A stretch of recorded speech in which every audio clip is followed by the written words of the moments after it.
اس video میں ہم بر صغیر میں مجدد سلسلہ سہروردیہ حضرت سید ابو الفیض قلندر علی سہروردی رحمۃ اللہ علیہ کی ذات بابرکات سے صادر ہونے والی چند کرامات کا ذکر کریں گے۔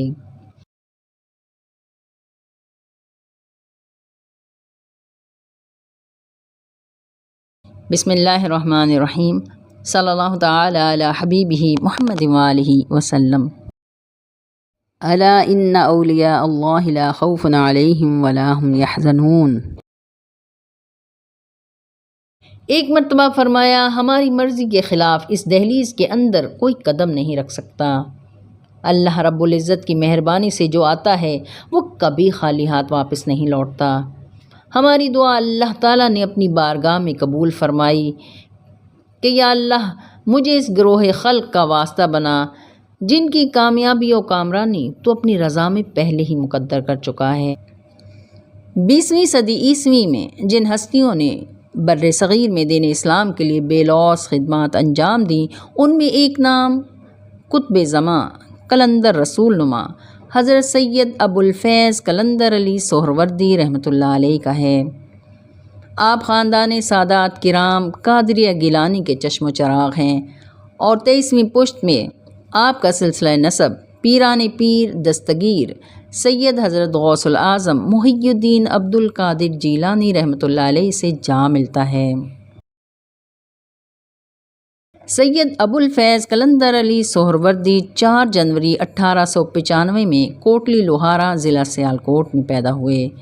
آپ کی ولادت سے پہلے آپ کے دادا جناب قاضی سید محمد جمال الدین صاحب کو ایک مجذوب بزرگ نے بشارت دی تھی کہ آپ کے ہاں ایک پوتے کا ظہور ہوگا جو اس زمانے میں غوث زماں قطب الاقطاب ہوگا، اس کا نام قلندر علی رکھنا۔ چنانچہ ولادت کے بعد نومولود کا نام قلندر علی رکھا گیا۔ حضرت سید ابو الفیض قلندر علی سہروردی رحمۃ اللہ علیہ جید عالم دین، بہترین خطیب، صاحب تصنیف، صاحب کرامت اور شیخ طریقت تھے۔ حامل علم لدنی سید قلندر علی سہروردی ایک مرتبہ اپنے آستانہ عالیہ میں تشریف فرما تھے کہ باہر بارش شروع ہو گئی۔ آپ آہستہ آہستہ چلتے ہوئے باہر آئے اور اپنا دست مبارک آگے بڑھایا۔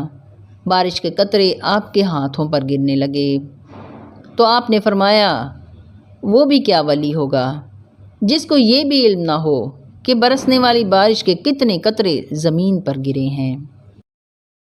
ایک مرتبہ اپنے شاگردوں اور مریدین کے ہمراہ ٹرین میں سفر کر رہے تھے۔ جب سب منزل مقصود پر اترے تو سب نے دیکھا کہ ان کے کپڑے اور چہرے گرد آلود اور مٹی میں اٹے ہوئے ہیں، لیکن سید قلندر علی سہروردی کا لباس اور چہرہ بالکل تر و تازہ اور صاف شفاف تھا۔ ایک شاگرد نے عرض کی، ہم تو سارے ہی مٹی میں اٹے پڑے ہیں، آپ ماشاءاللہ اسی طرح صاف ستھرے ہیں۔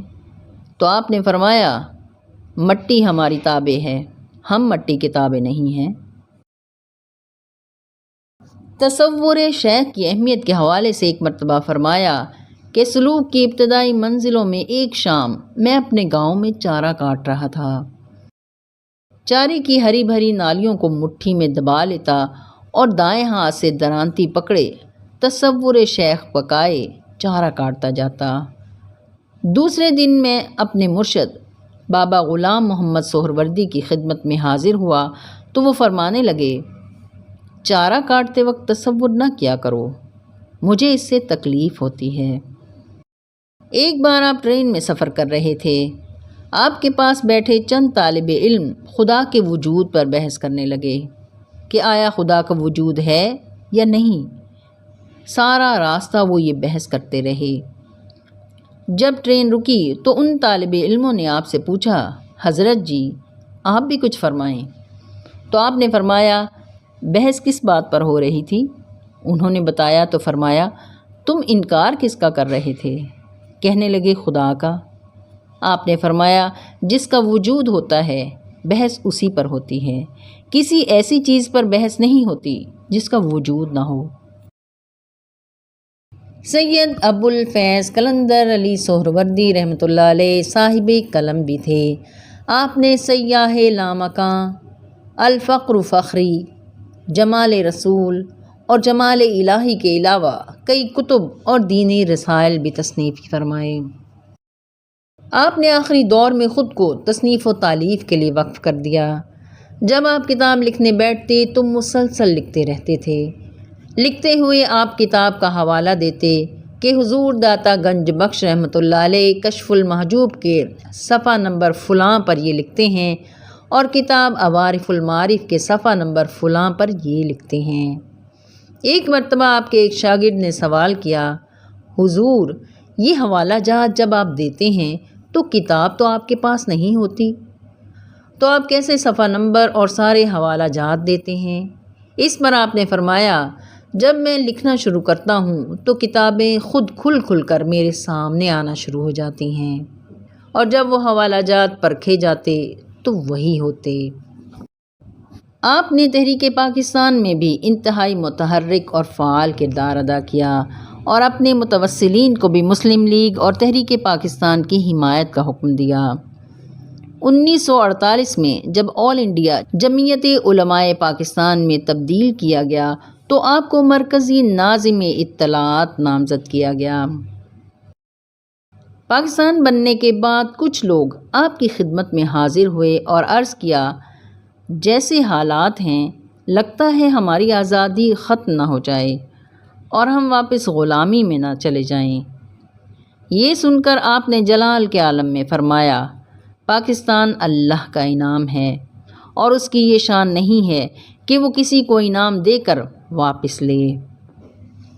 اللہ کی رحمت کا عنوان کلندر ہے، فردوس میں جانے کا سامان کلندر ہے۔ جس در پہ شہنشاہ بھی جھکتے ہیں ریاض آ کر، سلطانوں میں ایک ایسا سلطان کلندر ہے۔